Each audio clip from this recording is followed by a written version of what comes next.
تاریخ کی سب سے مشہور جنگوں میں سے ایک جہاں ایک چھوٹی سی جماعت نے اپنے سے 3 گنا بڑی فوج کو شکست دے دی۔ یہ کہانی ہے جنگ بدر کی، جہاں صرف 313 لوگوں نے ایک ایسی سلطنت کی بنیاد رکھی جس نے دنیا بدل دی۔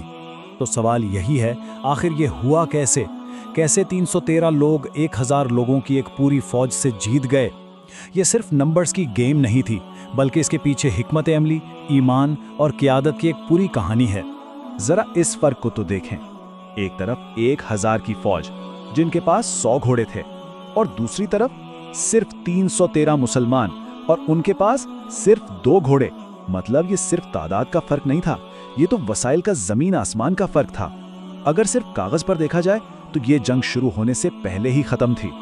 تو چلیے شروع کرتے ہیں اس کہانی کے پہلے حصے سے، ایک قافلہ اور اس سے جڑا تنازع۔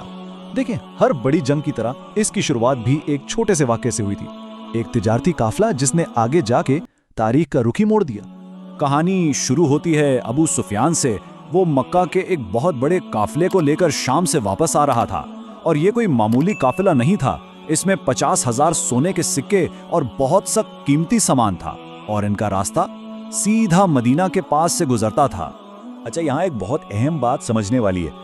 مسلمانوں کا ارادہ کوئی لوٹ مار کرنا نہیں تھا۔ اصل میں جب انہیں مکہ سے نکالا گیا تھا تو ان کی ساری جائیدادیں، ان کے گھر، سب کچھ ضبط کر لیا گیا تھا۔ تو یہ جو قافلہ روکنے کا منصوبہ تھا نا، وہ دراصل اپنے ہی چھینے ہوئے مال کی واپسی کی ایک کوشش تھی۔ لیکن ابو سفیان بھی بہت ہوشیار لیڈر تھا۔ اسے جیسے ہی خطرے کی بھنک پڑی، اس نے فوراً 2 کام کیے۔ ایک تو اپنا راستہ بدل لیا، اور دوسرا مکہ میں مدد کے لیے ایک قاصد بھیج دیا۔ اور یہ کوئی عام ہیلپ کا پیغام نہیں تھا، یہ اس زمانے کا سمجھ لیں 911 کال تھی۔ جب قاصد مکہ پہنچا تو اس نے کعبہ کے پاس جا کر اپنے اونٹ کے کان اور ناک کاٹ دیے، اپنے کپڑے پھاڑ دیے اور چیخ چیخ کر مدد مانگنے لگا۔ یہ اس دور کا طریقہ تھا یہ بتانے کا کہ فوری مدد چاہیے، سب کچھ خطرے میں ہے۔ تو اب آتے ہیں کہانی کے دوسرے حصے پر، 1000 کا لشکر۔ مکہ کا جواب، جیسا کہ توقع کی جا سکتی تھی، بہت تیز اور فیصلہ کن تھا۔ اس ایک پیغام نے ایک معمولی سی جھڑپ کے امکان کو ایک پوری جنگ میں بدل دیا۔ انہوں نے فوراً 1000 لوگوں کا لشکر تیار کر لیا۔ مکہ کا کمانڈر تھا ابو جہل۔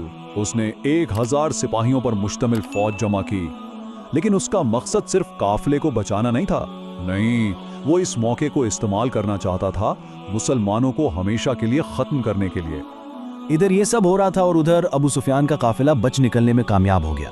مطلب جس کام کے لیے فوج آئی تھی وہ تو پورا ہو چکا تھا، مشن کامیاب، لیکن ابو جہل نے واپس جانے سے صاف انکار کر دیا۔ اس کا تکبر دیکھیں، اس نے کیا کہا؟ قافلہ بچ گیا تو کیا ہوا، ہم واپس نہیں جائیں گے۔ ان کے ہر ایک آدمی کے مقابلے میں ہمارے پاس 3 آدمی ہیں، ہم آج یہ قصہ ہی ختم کر دیں گے۔ بس اس کے بعد جنگ لازمی ہو گئی تھی۔ اب آتے ہیں تیسرے حصے پر، کنوؤں پر حکمت عملی۔ دیکھیں، اب جنگ صرف طاقت سے نہیں، دماغ سے لڑی جانی تھی، اور اس کی شروعات ہوئی صحرا کی سب سے قیمتی چیز سے، یعنی پانی پر کنٹرول سے۔ تو شروع میں پیغمبر اسلام نے اپنی فوج کو بدر کے پہلے ہی کنویں کے قریب کیمپ لگانے کا حکم دیا۔ یہ ان کی ابتدائی پوزیشن تھی۔ اور یہاں ایک بہت زبردست چیز ہوئی جو مشورے کی اہمیت بتاتی ہے۔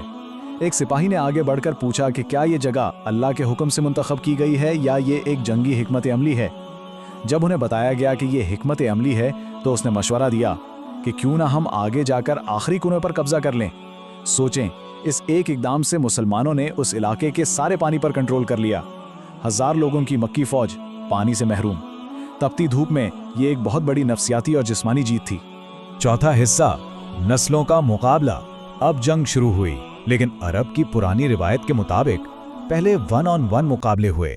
لیکن یہ صرف 3 بہادروں کا مقابلہ نہیں تھا، بلکہ یہ پرانی اور نئی نسل کے درمیان ایک ٹکراؤ تھا۔ مکے کی طرف سے کون نکلا؟ ان کے سب سے بڑے سردار عتبہ، ایک امیر اور بہت معزز شخص، اس کا بھائی اور اس کا بیٹا، یہ اولڈ گارڈ تھے۔ اور ان کے مقابلے میں مسلمانوں کی طرف سے نکلے حمزہ، عبیدہ اور ایک صرف 24 سال کا نوجوان علی۔ اور اس شدید مقابلے میں مکہ کے تینوں سردار مارے گئے۔ تصور کریں، یہ مکہ کی فوج کے لیے صرف ایک جھٹکا نہیں تھا، یہ ان کے غرور اور ہمت پر ایک گہری چوٹ تھی۔ ان کے بہترین جنگجو پوری فوج کے سامنے ڈھیر ہو گئے۔ اور اس جنگ کی جو ذاتی قیمت تھی وہ بہت گہری تھی۔ جانتے ہیں، عتبہ کا اپنا بیٹا حذیفہ مسلمانوں کی فوج میں تھا۔ اس نے اپنے باپ، چچا اور بھائی